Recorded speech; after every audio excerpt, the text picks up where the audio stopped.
Le syndicat des travailleurs de l'action sociale, le comité de la Confédération générale du travail et le syndicat autonome du personnel de l'action sociale ont animé une conférence publique ce jeudi 16 juin à la Bourse du travail de Ouagadougou. Il a été l'occasion pour ces syndicats d'aborder l'option de gouvernance des autorités actuelles de l'ex-ministère du Genre, de la Solidarité nationale, de la famille et de l'action humanitaire. Les conférenciers jugent que l'ex-ministère de l'action sociale et de la Solidarité nationale et celui de la promotion de la femme et du genre sont devenus depuis belle lurette pour les autorités gouvernementales qui se succèdent dans notre pays, un champ d'expérimentation de l'ère Libye.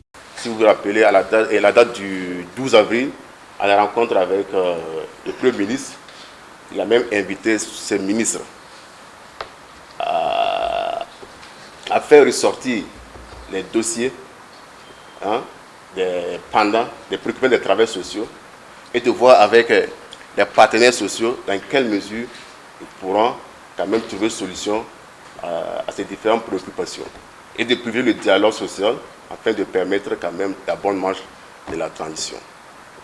Voilà. Et que jusqu'à aujourd'hui, Madame le ministre du Genre n'a pas daigné rencontrer les partenaires sociaux que nous sommes. Avec la situation sécuritaire actuelle, le secrétaire général du syndicat des travailleurs de l'action sociale, Sintaz, dit qu'il est inadmissible de voir les programmes d'activité de ces ministères en berne.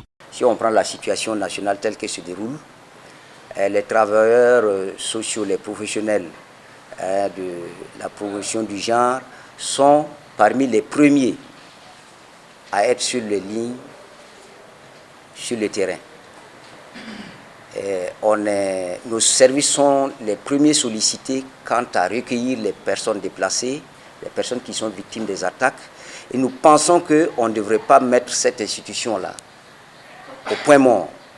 Parce que l'urgence est telle que si on ne doit pas laisser de répit à ceux qui nous attaquent, on ne doit pas également avoir de répit quant à secourir, à aller rapidement, à prendre en charge les victimes qui chaque jour malheureusement connaissent une augmentation de leur nombre.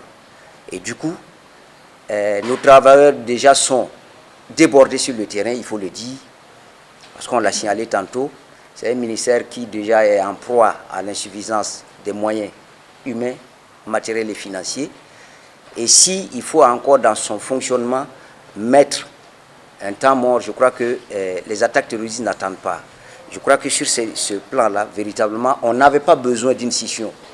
Nous, en tant que professionnels, on s'attendait plutôt à ce qu'on renforce le dispositif qui puisse nous permettre de remplir correctement notre mandat professionnel. Mais à l'heure où nous parlons, comme je l'ai annoncé tantôt, il y a même des travailleurs qui ne savent pas de quel ministère ils les relèvent d'abord. Et ça, je pense que ce n'est pas acceptable dans une situation où nous vivons tous d'urgence et la catastrophe est à nos portes. Ces organisations syndicales interpellent le gouvernement à revoir sa copie pour éviter la caporalisation de l'outil de travail des syndicats et surtout l'accroissement des souffrances des personnes déjà vulnérables.